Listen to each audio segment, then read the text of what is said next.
and welcome to the symposium, Crafting the New Treatment Mix in CLL, Pharmacist Insights on Delivering Effective Care with Targeted Therapy. I'd like to welcome you. My name is Emily Dotson. The other panelists with me are Dr. Peter Campbell and Dr. Sarah Stump. I'd like to thank PeerView for providing this session, as well as AstraZeneca, Beijing Pharmacyclates, Janssen, and Lilly for providing educational grants also for the symposium. If you haven't already, please complete the pre-event survey, and then also look out for additional follow-up polling questions that we will be rolling into the iPad as the presentation goes through. And then please submit any questions you have, and we will answer those at the very end.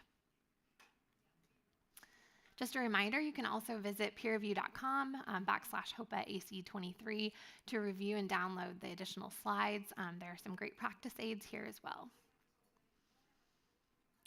So just to dive into our targeted therapies, the current FDA approvals that we have include 3 BTK inhibitors: ibrutinib, acalabrutinib, zanubrutinib, and the BCL2 inhibitor venetoclax. These are all currently approved with the combination targets between BTKs and BCL2. There are 2 additional agents on the horizon, including pirtobrutinib and nemtabrutinib. So I'd just like to call out a couple of things. Despite these novel therapies, we continue to have some challenges with this area. There tends to be a bit of over-reliance in the chemoimmunotherapy setting based on a registry setting that looked at a variety of therapies across a number of years. In addition, we have a number of toxicities that are also related to these targeted agents that can be very challenging. So it's very important for us to be aware of those barriers and to be able to empower our patients to stick with their therapies. We know in the first-line setting and the relapse refractory setting, there are a number of dose reductions, discontinuations, and dose holds that occur because of adverse events. The hematology oncology management team, which consists of a variety of people, is important to take care of the patient. So we can see here we have the hematology oncologist, an oncology nurse or an oncology nurse provider, global supportive care, which may include cardio-oncology. It may also include supportive services for drug procurement, grant aid, and really helpful financial aid services to help the medication get to the hands of the patient. In addition, the pharmacist plays an equally important role in terms of the treatment selection, medication counseling, reviewing drug-drug interactions, and procuring that drug at the time the patient can start. Long-term monitoring and follow-up plans, as well as adverse event management, and the provision of education across healthcare providers. So our goals today are to help you understand the mechanistic pharmacokinetic profiles and current evidence supporting BTK and BCL2 inhibitor approaches in CLL. We hope to equip you with the skills you need to develop pharmacist-informed management plans that include targeted therapies for treatment-naive and in the relapse refractory setting. At the very end, we'll provide you with some collaborative guidance to address issues such as care coordination, drug interactions, patient counseling, staff education, safety, and dosing considerations. So with that, I'll turn it over to my colleague, Dr. Campbell, who will introduce BTK inhibitors. Thank you so much for that. So to get started, we're just going to take a quick look at some of the NCCN recommendations. And so on this first slide, what you'll see is the NCCN recommendations for treatment-naive CLL in those patients who do not have deletion 17p or TP53 mutations. The preferred regimens include our BTK inhibitors, plus or minus an anti-CD monoclonal antibody, and you'll see also venetoclax plus obinutuzumab in there as well, with ibrutinib either alone or with an anti-CD20 monoclonal antibody as an option as well. Now, if we move forward and we look at the same group, except those patients who have a deletion 17p or TP53 mutation, what you'll see is that you have very similar treatment regimens nowadays, whereas historically this may have been different, but these have aligned more and more over the recent years. Now, one of the great things about BTK inhibitors is that in this day and age, we have therapies that people can stay on for a long time. And so when we're looking at the data, one thing that we want to look at is the length of follow-up and what the overall response rates are over time. So you'll see pretty long length of follow-ups for both the Alliance, Elevate, and Sequoia trials, all of them being over 2 years in length from a median follow-up. If you look at efficacy, you see pretty remarkable results across all of these trials. So 76% for ibrutinib, 80% 84 and 72% for acalabrutinib, and then zanubrutinib also in the high 80s. So impressive results with long-term follow-up. Now, when we think about TKIs, one thing that we have to think of across the board is what is their mechanism of action and what are the off-site targets.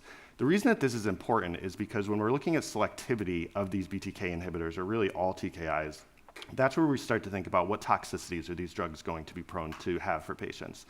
And so if you look at this to orient you, on the left, what you'll see is your covalent BTK inhibitors, ibrutinib, acalabrutinib, and zanubrutinib.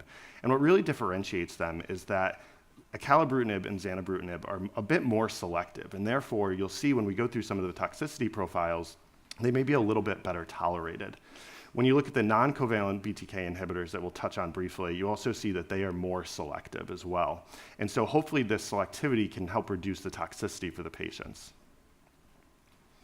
So first, if we look at the ELEVATE trial, what you see is that when you look at AFib and a flutter, a very common side effect that we look for with BTK inhibitors, what you'll notice is that acalabrutinib, being more selective as compared to ibrutinib, had lower rates of AFib or a flutter. And what you see is that also those that had side effects leading to treatment discontinuation were lower, with no patients in the acalabrutinib discontinuing because of cardiac side effects. So you can see a little bit more tolerated, especially for these high-profile side effects that we typically anticipate. Now, if you look further at some of the other toxicities that we commonly associate with BTK inhibitors, such as hypertension and bleeding events, you'd also see that acalabrutinib had lower rates of both of these toxicities as well, both for any grade and grade 3 or greater. Now, if we move to zanubrutinib and we take a look at the Alpine study, what you'll see is that there was also lower rates of AFib and A-flutter with zanubrutinib as compared to ibrutinib. So if you look at this graph here, what you'll see is that over time, there's a pretty sustained difference in toxicities for AFib and A-flutter. And when you look at the rest of the toxicity profile from a cardiac standpoint, what you'll see is that, again, toxicity from a cardiac standpoint that led to treatment discontinuation was lower with zanubrutinib as compared to ibrutinib, and overall cardiac adverse events were lower in general. So this selectivity of BTK inhibitors in the real-life setting results in less toxicities for most patients. So just as a reminder, on your iPads, there's a number of polling questions that throughout the presentation you want to take a look at. And with that, I will now pass it over to Emily. Okay, so we know that as BTK inhibitors are utilized, there are a number of issues as patients start to progress on therapy. And this brings about the non-covalent introduction into our talk. So there's a challenge of BTK resistance that occurs. Ibrutinib, acalabrutinib, and zanubrutinib all bind at the Bruton tyrosine kinase. And on this, there is a residue that is the cysteine 481 residue. When this mutation occurs at the binding pocket, the medications are unable to bind. Therefore, that downstream impact causes progression of the disease. We have a number of agents that are being studied to overcome that resistance. These are known as non-covalently bound BTK inhibitors. Two medications who are currently being reviewed are nemtabrutinib and pirtobrutinib. The targets for these are both BTK. However, the bonding type is reversible and non-covalent, which means that they are active in this mutation. So a few studies to review their impact. So the Bruin update was a study that was looking at in patients in the relapse refractory setting. Patients overall were refractory to a BTK inhibitor and had pretreatment. The overall response rate was 82.2% in this heavily treated patient population. The median progression-free survival, you can see, is about 19.6 months, and this was a durable efficacy that was seen across the board in the mutation status of the patients. In addition to this, there was another group of patients who were double exposed. So they had the BTK inhibitor exposure and they had a BCL2 inhibitor. The overall response rate of this group was 79%, and they were heavily treated. The median prior lines of therapy was 5. The median duration of months was about 16.8. Additionally, pirtobrutinib has been associated with low rate of BTK-mediated adverse events. So at the very bottom, I'll draw your attention to some of the Special interest adverse events that we see, specifically hypertension and AFib or aflutter, as Pete had mentioned before. So with that, you'll notice that the grades that are more than grade 3 or 4 are less than 3% for hypertension and AFib and aflutter.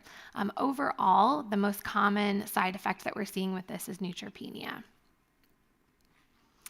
The other non-covalent BTK inhibitor is nemtabrutinib. So nemtabrutinib has also been effective in this heavily treated patient population. The dosing schema for this is 65 milligrams, and the table that I'd like to draw your attention to includes a number of patients, from patients who had prior therapy with BTK inhibitors and BCL2 inhibitors, and then mutational status. And the overall response rate for this medication is 63% in the patients that had the mutation. So again, we have another polling question for you to answer on non-covalent BTK inhibitors. And I'll turn it over to Sarah for our next.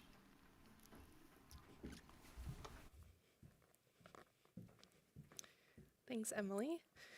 So now that you guys have learned about the current status of BTK inhibitors, both covalent and non-covalent BTK inhibitors, we're going to move on and shift our focus to BCL2 inhibition with venetoclax. And we're also going to touch briefly on the combination therapy with BCL2 and BTK inhibitors. So first, I'd like to talk a little bit about venetoclax and where we've come over the last few years. You saw when Pete was presenting the NCCN guidelines that in addition to BTK inhibitors, venetoclax has a Category 1 recommendation for treatment-naive CLL and also has indication for relapse refractory disease as well. These approvals came from 2 major studies. The first one I'd like to talk about is CLL14. This was a phase 3 study in treatment-naive patients. They were older and unfit. So they were unfit for chemoimmunotherapy, which, believe it or not, at the time was still standard of care for these patients. So they were unfit for chemoimmunotherapy. And this study was comparing obinutuzumab, so Gazyva, so the G on this slide, plus chlorambucil, or obinutuzumab plus venetoclax. And this was building on the CLL11 study, which came just before, which established that obinutuzumab and chlorambucil were superior to both chlorambucil alone and rituximab plus chlorambucil. So the CLL14 study, like I said, was basically trying to establish the place in therapy for venetoclax in treatment-naive patients. And what we saw in CLL14 is that we had a much better progression-free survival with the combination of venetoclax and obinutuzumab compared to chlorambucil and obinutuzumab. The estimated 5-year progression-free survival was 63% for venetoclax arm and about 27% for the chlorambucil arm. So this was definitely practice-changing. It actually came after Murano, the second study we're going to talk about. So it was able to move venetoclax from the relapse refractory setting up into the treatment-naive population. So again, Category 1 recommendation for venetoclax combined with obinutuzumab based on CLL14. Fixed duration venetoclax also has a role in relapse refractory CLL, and that was based on the Murano study. So this was another phase 3 study that combined venetoclax with an anti-CD20 monoclonal antibody, in this case was rituximab, and compared that to BR, or bendamustine rituximab, in patients that had been pretreated, mostly with chemoimmunotherapy. And in this study, we saw very similar results, a major improvement in progression-free survival with venetoclax rituximab compared to BR. The median PFS was about 55 or 54 months with Ven-R versus 17 months for BR, and that was statistically significant.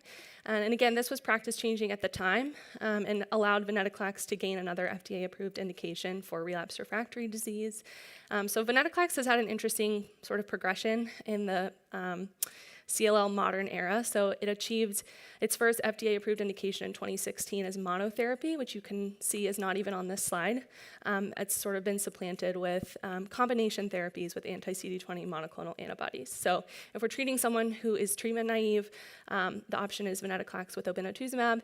And then for patients that may have been pretreated with something else and progress in the relapse refractory setting, we would be using venetoclax in combination with rituximab based on the Murano study. An important thing to point out about both of these trials is that these regimens were fixed duration. So when we talk about BTK inhibitors, we're talking about indefinite continuous therapy until progression or unacceptable toxicity. But in these studies, this was a fixed duration therapy. So patients got 6 months of anti-CD20 monoclonal antibody and then concurrent venetoclax with a duration of 1 to 2 years based on the study. So this was huge for patients with CLL, and it allowed us to have another option other than BTK inhibitors for patients who may not want to be on a medication long term. So now that we've talked about the established role of venetoclax both in treatment-naive and relapsed/refractory CLL, I want to touch briefly on the data we have that's coming out for fixed-duration combinations between BTK inhibitors and BCL2 inhibition with venetoclax. And the first study I want to talk about is Captivate. So this was a phase 2 study combining fixed-duration ibrutinib with venetoclax in treatment-naive CLL.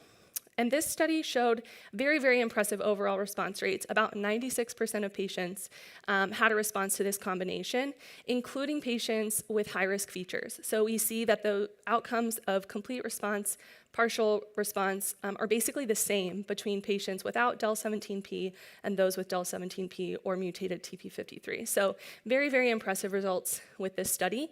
And we also saw durable responses, clinically meaningful PFS, and treatment-free remissions in this patient population. Because of this study, we now have a phase 3 study, GLOW, which is similar. It's fixed-duration ibrutinib plus venetoclax.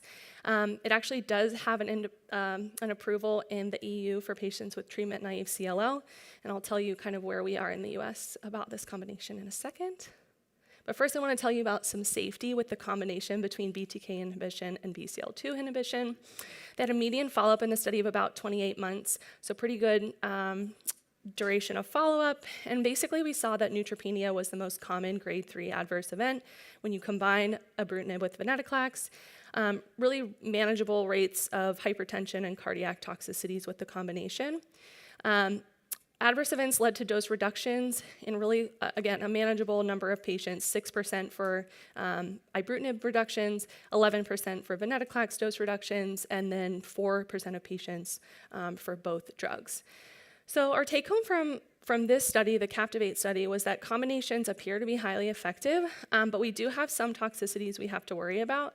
And then the other thing I'd like to point out is that the phase 3 study, GLOW, that's ongoing, is combining this with chlorambucil. So I think in the modern era of CLL, we've kind of all agreed that is maybe not the best comparator arm. So I think there's still a lot of questions that we have about combining these drugs up front. In addition to ibrutinib, we do have some data with second generation and more selective BTK inhibitors. So this is actually a triplet regimen, time-limited acala, venetoclax, and obinutuzumab in treatment-naive patients. This is a phase 2 study, and again, we see really, really impressive overall response rate. It approaches 100% in this study.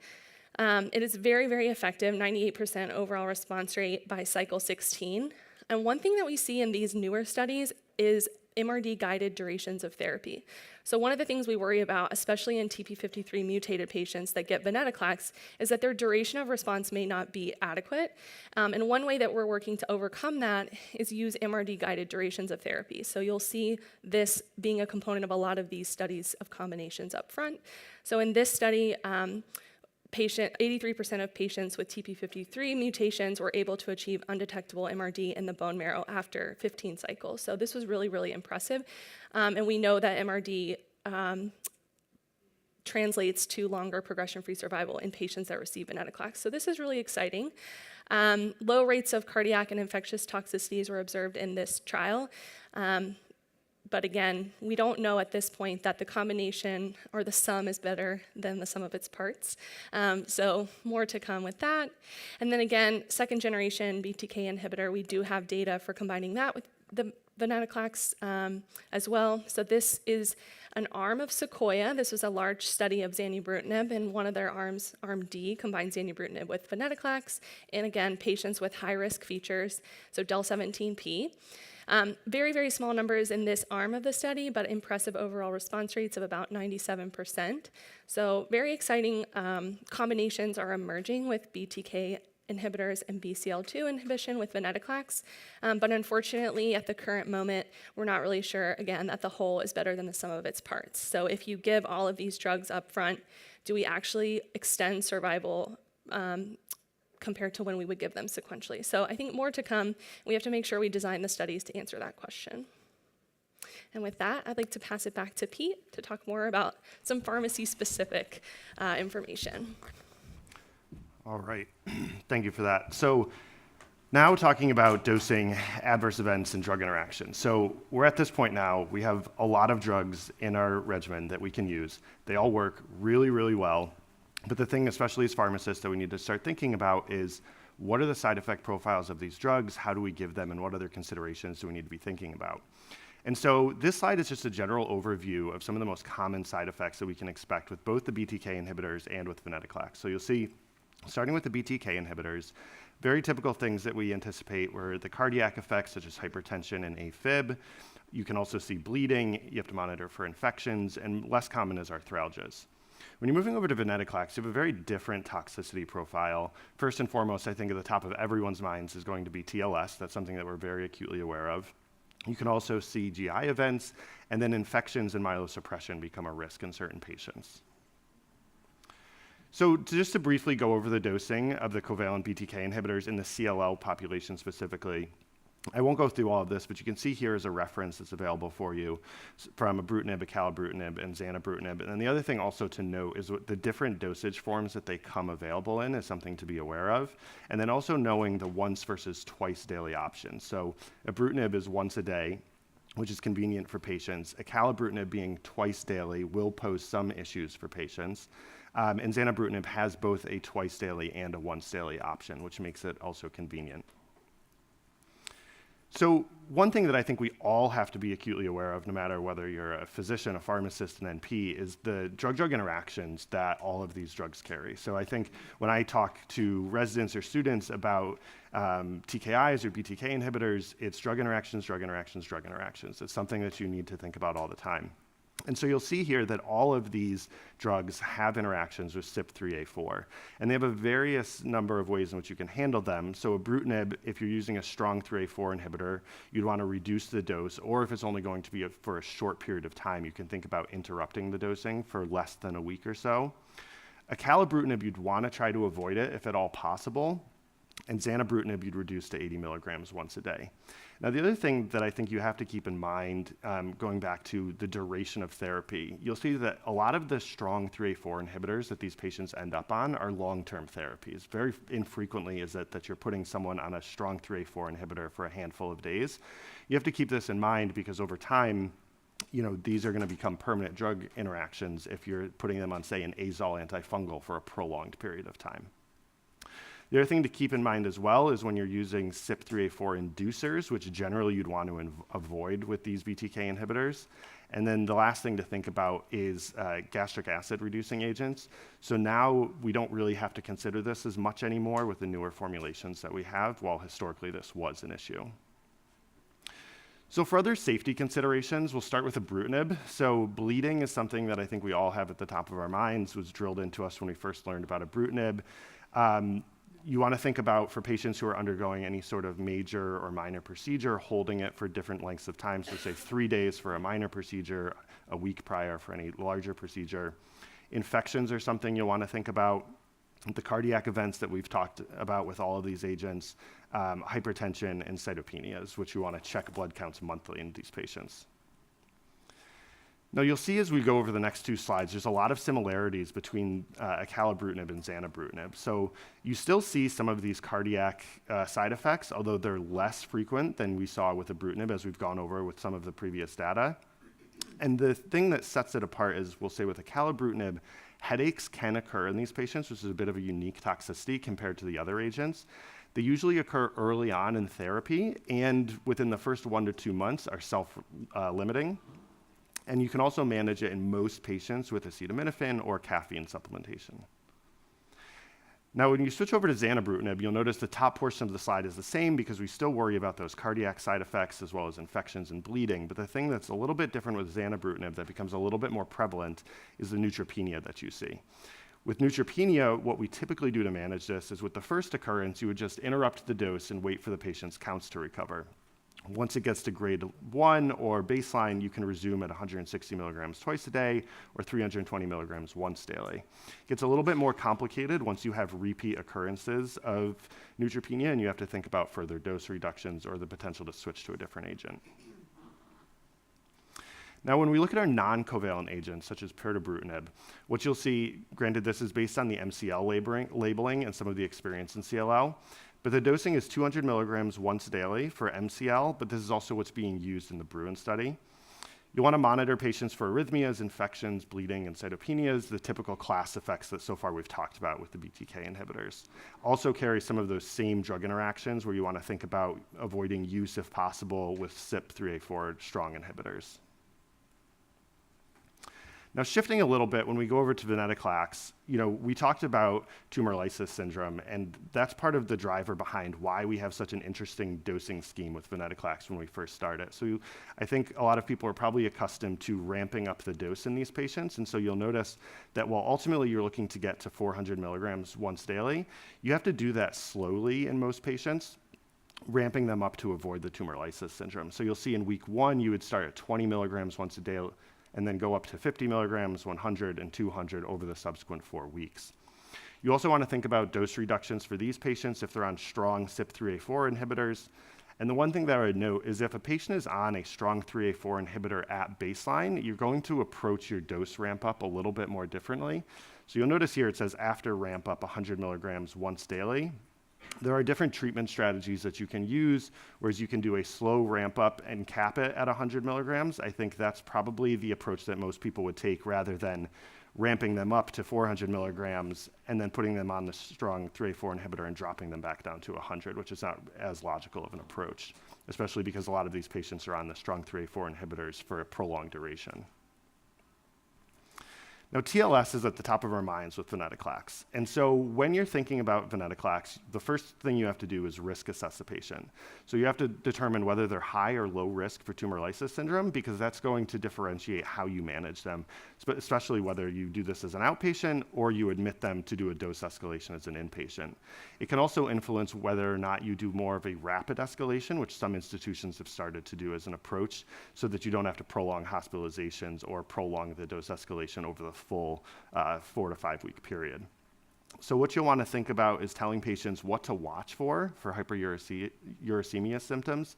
So nausea and vomiting, shortness of breath, clouding of the urine, joint discomfort. It's important to counsel patients on these things because if they're doing this dose escalation at home, they're going to be the ones who notice these effects before anyone else, and they're going to have to let you know because that's when you're going to bring them in for evaluation. And the other thing to keep in mind, I'll draw your attention to the box in the lower left. It's really important to take a very close look at patients from a risk assessment standpoint because even though we saw really high rates of tumor lysis in clinical trials, remember that a lot of patients that are in clinical trials are more of your pristine patients. They have the better renal function. And so the real world population may be at an even increased risk of tumor lysis compared to what we saw in the clinical trials. And so that's why it's really important that we just take a really close look when you're first assessing them and deciding how you're going to do your dose escalation strategy. Now, if we look at the early experience with the ibrutinib and venetoclax together, what we can think about is, okay, we now have multiple drugs that work really well. Is tumor lysis going to be even more of a risk? Well, it turns out that when you're using this combination together, if you do a lead-in debulking with ibrutinib, you can actually reduce the severity of TLS in these patients. So what you can see here is 3 cycles of single-agent ibrutinib prior to initiating the combination therapy significantly reduced the risk and severity of TLS in these patients. So this lead-in strategy is pretty effective in debulking patients so that when you initiate the venetoclax, they don't have as much tumor lysis. So other things to keep in mind is neutropenia with venetoclax. So you'll want to think about managing with dose interruptions or reductions, similar to what we talked about before. For grade 3 or greater, this is when you want to think about using GCSF or antibiotics for either neutropenic fever prophylaxis or in the event of an actual infection. So for the first occurrence, you would interrupt treatment, and when it returns to grade 1 or baseline, resume at the same dose. And then for the second occurrence, you'd want to interrupt treatment and then resume at a lower dose. And I think that you have to think about the severity and depth of neutropenia that the patient experiences when you're deciding what dose you're resuming at. So sometimes people will do a dose decrease from 400 to 300. If you have a patient who has more severe neutropenia or more prolonged, you may want to consider going from, say, 400 down to 200. And remember, you can always go back up if the patient tolerates it. And another audience assessment question should be on your iPad. And with that, I will pass it back over to Emily. Thank you, Pete. Okay, so now we're going to dive into a few cases to really explore the role of the pharmacist in this setting. So our first case is regarding choosing upfront therapy. So we have Melissa, who is a 59-year-old patient presenting with symptomatic, higher risk, treatment naive CLL. She has a good performance status, and she has unmutated IgHV and a complex karyotype. She does have renal insufficiency. Her creatinine clearance is provided, as well as a past medical history of atrial fibrillation and hypertension. So this first case I'll pose to Pete in terms of a physician recommending a continuous BTK inhibitor for this patient. What steps should we consider as a pharmacist? Sure. So I think that this is a patient where an upfront BTK inhibitor makes a lot of sense. But so there's a handful of things before we even think about which BTK inhibitor are we going to choose. So the things that we'd want to make sure that you have is knowing the patient's whole past medical history, knowing all of the medications that they're on. That's going to come in key when you're looking at drug-drug interactions. Also, pharmacists play a huge role in patient access, patient support in terms of actually obtaining the drug. Now, when you're actually choosing the BTK inhibitor, we're thinking right now of ibrutinib, acalabrutinib, and zanubrutinib. When we look at Melissa's past medical history, we see that she has a history of atrial fibrillation and hypertension. And so in a patient that already has an underlying cardiac history, I think this is the perfect scenario in which you would want to potentially move away from ibrutinib. And I think you'd be more inclined in this situation to use zanubrutinib or acalabrutinib in this patient, rather than giving the patient a drug like ibrutinib when you already know that they have a history of AFib. Makes sense.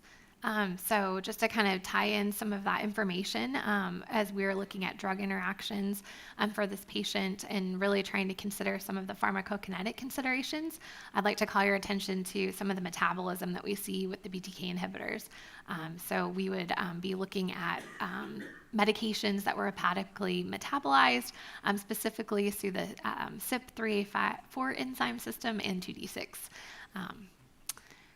And so just to kind of recap what Pete mentioned, looking at those medications is very important, thinking about those comorbidities that Melissa has, as well as discussing some of the patient dosing and the safety profiles with her. So given her risk factor of atrial fibrillation and cardiovascular risk factor of hypertension, a second generation BTK inhibitor, acalabrutinib or zanubrutinib, is recommended for this patient. So now she has started on her therapy, and we are fast forwarding about 3 years. So she has now progressed on her treatment, and she was on a covalent BTK inhibitor prior to this. So our next question is, if it's a fixed duration venetoclax rituximab that is her next step as far as a recommendation, what are the next steps? And I'll pose this question to Sarah. Yeah, so I think this is definitely a real life scenario where a patient got BTK up front, they've progressed now after 3 years of treatment, and venetoclax rituximab makes a lot of sense. We have FDA approved indication for this type of patient, so it makes sense. Similar to Pete's case, starting on a new medication, obviously the medication list is important. I'm sure her meds have changed in 3 years, so I want to know what she's taking now. We still have to worry about drug-drug interactions when we think about venetoclax as well. Obviously, for venetoclax, we've kind of harped on this a little bit, but tumor lysis risk assessment is important.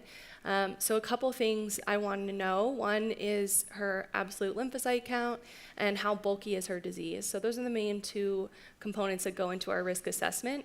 So we don't have that information provided to us, so that would be something I'd be looking for. And then the other thing that's interesting is her renal insufficiency. So I'd like to know how that has changed over the last 3 years as well. Renal insufficiency and the creatinine clearance is not part of the risk assessment per se in the package labeling. But what we've seen with a lot of real-world TLS studies is that elderly patients or those with renal insufficiency may be more likely to experience tumor lysis syndrome, which kind of makes sense. So it would be interesting to know what her kidneys are doing now, and what sort of risk assessment she would be into. So based on whether she were high risk or low risk for TLS, we would either admit her or do this as an outpatient. So at our institution, we ramp up all venetoclax as an outpatient. So I would prepare the patient for that. There is a little bit of patient buy-in you have to get when you're asking them to come in once a week for ramp-ups. For high-risk patients, you would actually check labs the next day as well. So day 1 and 2, 8 and 9, 15 and 16, and so on. So I would need to spend a little bit of time talking through those logistics with her. The other thing that's exciting to tell this patient is that this is a fixed duration treatment, which is unlike her first line therapy. So whereas when we counseled her on BTK inhibitor, this was an infinite outlook. Fixed duration venetoclax rituximab should be exciting to a patient, hopefully, that they get to see the end of the tunnel early on. So I'll be talking about drug interactions, TLS risk assessment, and then just the logistics of the therapy. Yeah, I would just add one thing in that. I think in terms of counseling, you hit on a really good point in getting patient buy-in, because when you're doing this as an outpatient, the one really important thing from a TLS standpoint is that the patient maintains hydration, which can be very hard to get patients to commit to. I know how many people in this room have probably had 7 cups of coffee and no water today.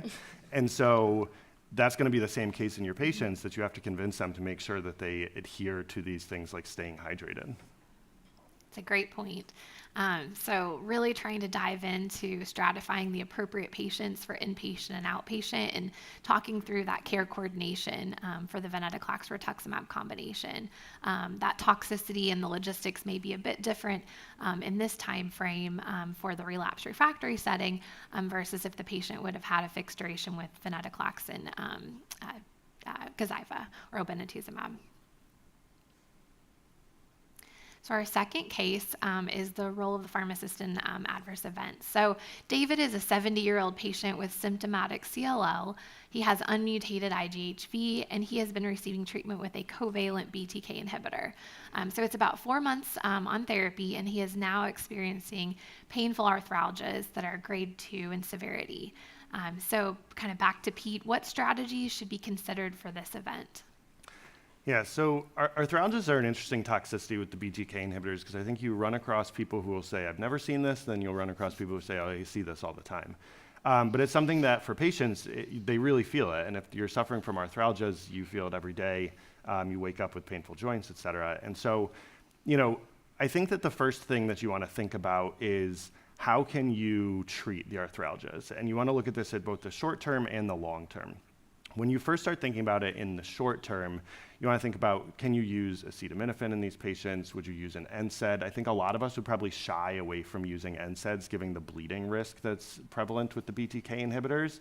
And I think this is something that you need to have a conversation with patients about, because people are all too likely to self-medicate and take NSAIDs for prolonged periods of time without telling anyone, and they're really setting themselves up for a potential bleeding risk. And so I think in the short run, what you can do is you can give them supportive care with medications, but then you also want to think about, especially with ibrutinib, there's some data to show, would you benefit from a dose reduction or a dose holiday? In some patients, you can stop the drug for a period of time, the arthralgias will resolve, and when you reinitiate the drug, they don't recur. If they do recur after a dose holiday, you would want to then think about dose reduction or potentially switching to another BTK inhibitor or another therapy altogether, depending on how severe it is for the patient. Great. So just extra information between those general recommendations, as Pete mentioned, avoiding NSAIDs due to that bleeding risk, and then really isolating if the patient is on ibrutinib, those extra details in terms of dose holding. And it is very different from each BTK inhibitor, so really trying to make it patient specific. So some take-home points. So regardless of line of therapy, collaborative discussions are necessary for the development of a comprehensive treatment plan. The pharmacist can play a really crucial role in chart reviews at various times in the patient's history.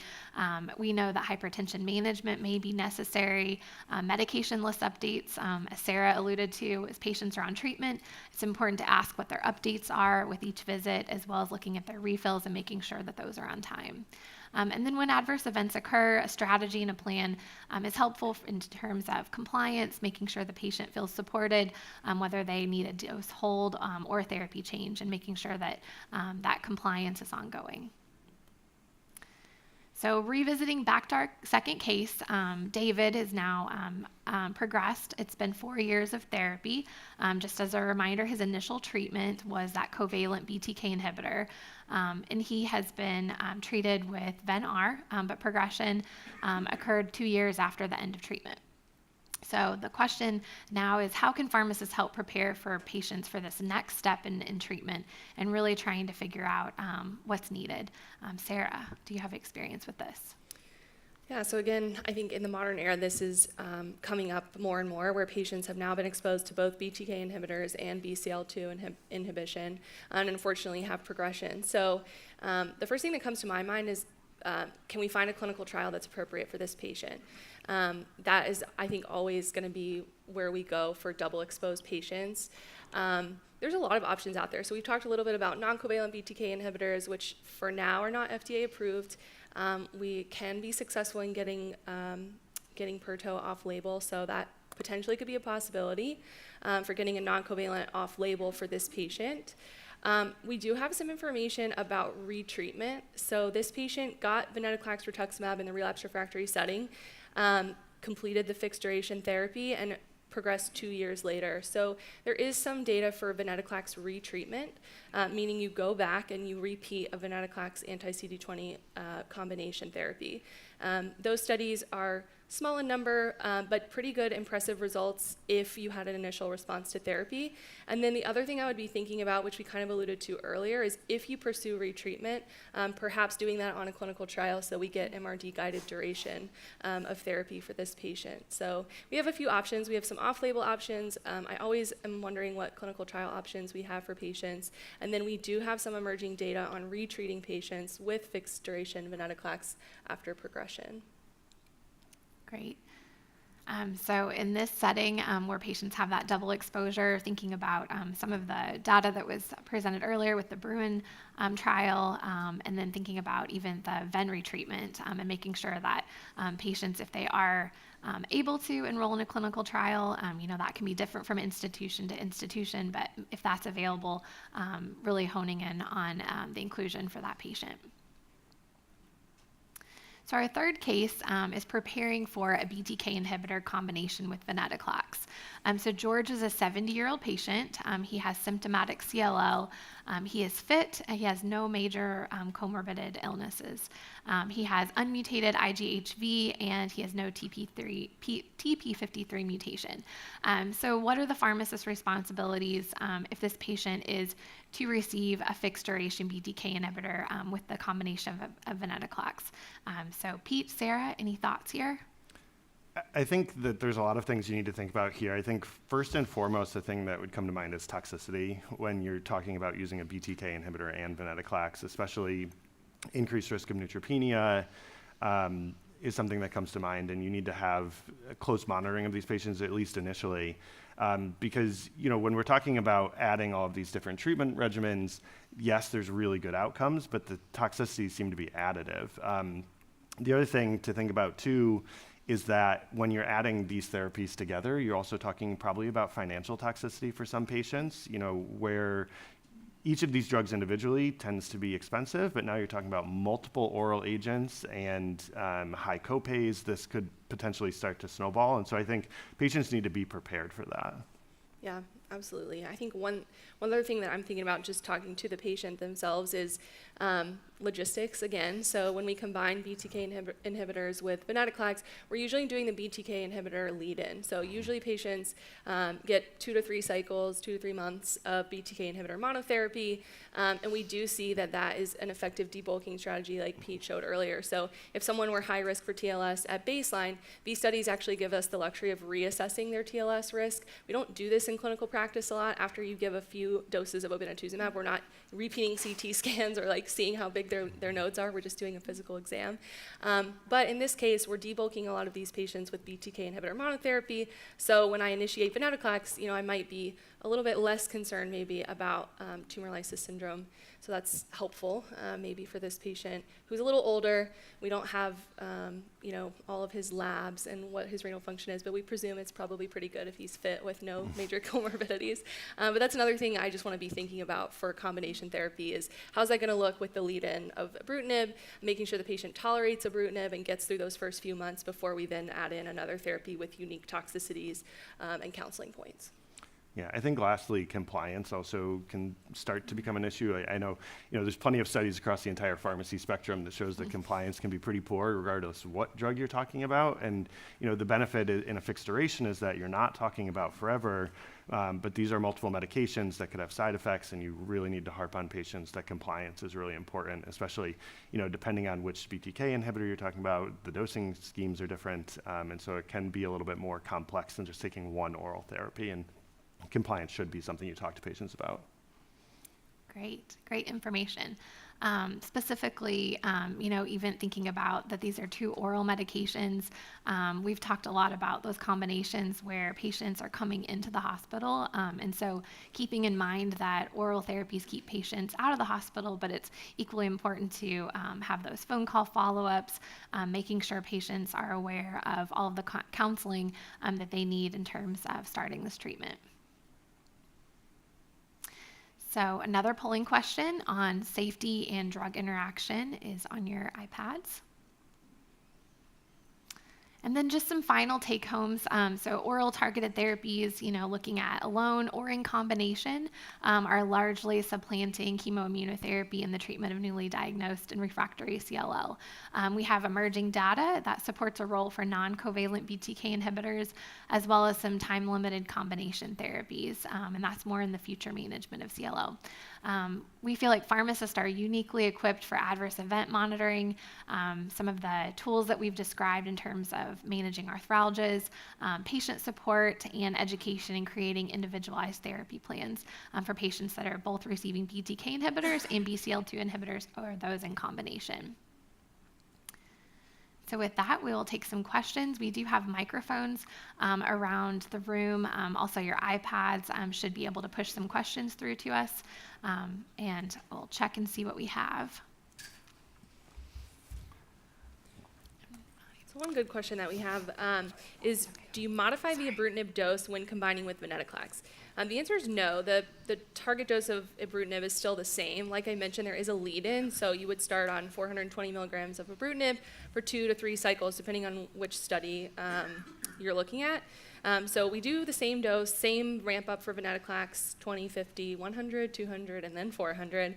So same dosing strategies, we just use that debulking lead-in before we start the ven ramp up. Yeah, I think another question that is pertinent because it comes up a lot is the role for antimicrobial prophylaxis when using venetoclax. I think that this is something that you have to look at each individual patient and assess their risk for neutropenia, the incidence of neutropenia. In a lot of patients, if they do experience neutropenia, it will be periodic where they won't have prolonged neutropenia throughout the entire course of being on venetoclax. And so maybe for those select periods of time, you would think about putting them on antimicrobial prophylaxis, but I think what I would generally avoid is just putting people on antimicrobial prophylaxis throughout the entire duration of venetoclax therapy, which could be a very long time. These are patients who are going to get infections over the course of time. You probably want to decrease their systematic exposure to antibiotics as much as you can, and there's probably really not a need for just continuous antimicrobial prophylaxis. So think about saving it only for when they actually become neutropenic. Yeah. This was a good question. Just practically, have acalabrutinib capsules been fully discontinued? And for patients who have been on capsules, can you immediately transition to the newly available formulation of tablets? This is huge because acalabrutinib used to be available only in capsule form, which interacted with acid suppressants. So patients could not be on a proton pump inhibitor and be on acala, which actually really changed how we looked at patients for treatment-naive upfront therapy if they were on a PPI. Now we have tablets available for acalabrutinib that don't have that same interaction. So capsules are being phased out. I think the last time I asked our specialty pharmacy, we still had some capsules laying around. So be careful before you put someone on and know what your pharmacy is sending them. But this is really good advancement in just formulation. So it's really important to keep in mind. Now we can put patients on acalabrutinib that are taking proton pump inhibitors because we can give them tablets. And you can immediately change over. There's no need to, wait. Great. Another question coming in about the first step in managing AFib on ibrutinib. Try to treat it first, or do we switch agents? So if this is a newly diagnosed atrial fibrillation, those are quite tricky. You have to think about a couple of things in terms of whether or not they also require some anticoagulation because of the new diagnosis. And so really weighing the risk versus benefit of what type of supportive care agents they may need to be on, as well as drug interaction. So keeping in mind when you start some of these agents, they do interact with the BTK inhibitors. But that first step ideally would be finding an agent that would help control the atrial fibrillation. I will say we are very quick to switch if something is an interaction or we feel like there is that excessive bleeding component or bleeding risk when we're adding an anticoagulation to treatment. So keeping in mind if you can keep patients on therapy and support them, but also potentially have those dose adjustments when needed for drug interactions, or alternatively, if that's not possible, going ahead and switching the patient. I think another question that's really interesting is historically there's a lot of patients who can't tolerate CLL therapy. Do you run into that with these new options? Certainly there are patients who can't tolerate various therapies, but I think maybe the big take-home point of this entire presentation is that we have moved past the era of chemoimmunotherapy. And when we think about patients not being able to tolerate therapies in CLL, that's really what we're talking about. We're talking about giving chemoimmunotherapy and how rough it was for a lot of patients. Now, we don't just have a BTK inhibitor, we have multiple BTK inhibitors, and I think that while a lot of patients tolerate most of these drugs, in the event that you do need to switch, you have a lot of different treatment options. So I think it's very rare, if not at all, that you'd run across a patient anymore that you don't have treatment options from a tolerability standpoint. You can always move them between BTK inhibitors based on different toxicity profiles, and they're used in so many different combinations now that I think you have a lot of different treatment strategies. Yeah, and even before we had second-gen BTK inhibitors, we had a lot of success dose-reducing ibrutinib and having really long-term progression-free survival. So I think we have the luxury of new agents and new options, but the old school is also great. We actually were talking about this question earlier, so I do want to just kind of bring it up. Have you ever given venetoclax Oben in relapse refractory instead of Ven-R? I actually asked, we were interested in each other's answers to this question. So obviously that would be off-label because the obinutuzumab is approved up front. But if you give BTK inhibitor up front and now you've relapsed, most physicians are going to want obinutuzumab. They're going to want Ven-Oben, even though it's relapse refractory. So we do talk to payers about that, and we sometimes have to sort of support our rationale. But for the most part, we have had good success getting Ven-Oben, even in the relapse refractory setting. Occasionally, we have some barriers where we would have to use Ven-R, but that is a question that comes up a ton in clinic. Mm-hmm. In particular, those patients that may not necessarily have tolerated that rituximab component, we may need to switch to a different monoclonal antibody. Another question that is on here is in terms of follow-up. So, how often should we be monitoring patients when they are on a continuous BTK? So early on when they start, a lot of patients are receiving care through maybe telephone follow-up, and we have patients come in for their labs to make sure that we're monitoring those as they start. And that's really unique with BTK inhibitor that we see the lymphocytosis that occurs. And counseling patients when they get those labs back is equally important to make sure that they're not caught off guard when they see that rise in the white blood cell count. So keeping that upfront monitoring a little bit more close is important. And then as patients are on treatment, typically you can span that out to, every 3 to 6 months, depending on how often their follow-up is specifically for their disease. But a lot of those toxicities do dissipate over time. There are a few, such as hypertension with ibrutinib, that can be more of a sustained adverse event. Yeah, and I think this is where you really drive home the importance of telehealth, being able to get local labs if you're a large referral center and your patients may live, 100, 150 miles away. They're not trekking to see you every month probably, and so having the ability to get local labs, see them via telehealth is really important. I think maybe we have time for one more question.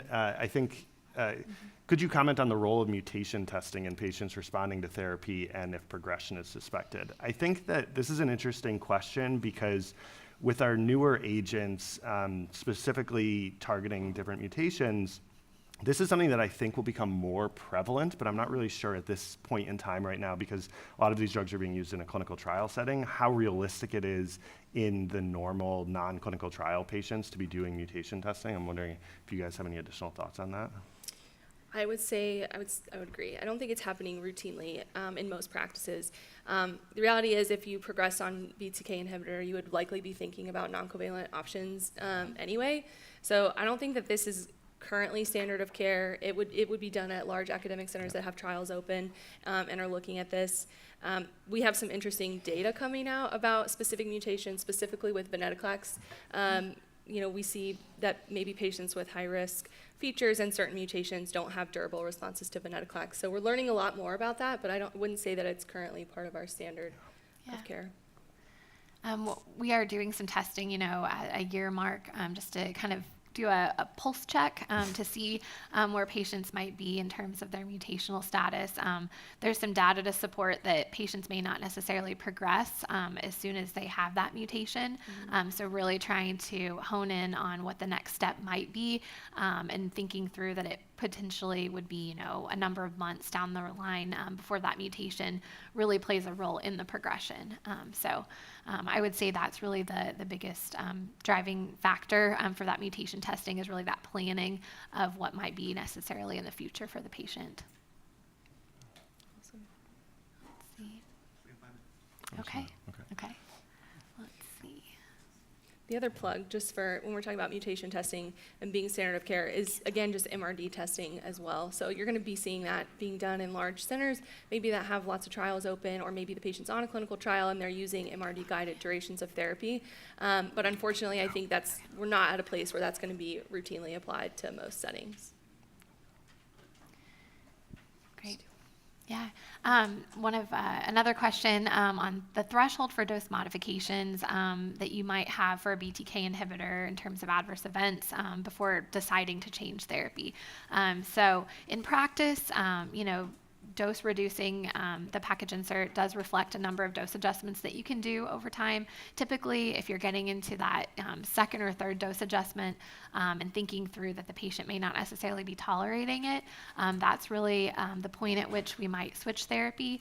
The other thing to think about is if you're dose modifying for something that is a acute adverse event or something that really will contribute to more long-term quality, those are really times where I think about, is this really in the best interest of the patient to change therapy? But of course, trying that dose modification up front, especially for that first or second adverse event occurrence, can definitely help the patient.